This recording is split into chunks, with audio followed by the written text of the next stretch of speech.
Hello everyone, রান্নাবান্না মোটামুটি শেষ হয়েছে। তো এই যে পুডিংয়ের জন্য কেরামেল রেডি করলাম।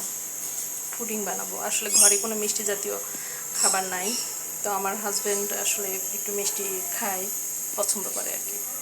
এই জন্য মিষ্টি রাখতে হয়, কোনো মিষ্টি জাতীয় খাবার দাবার।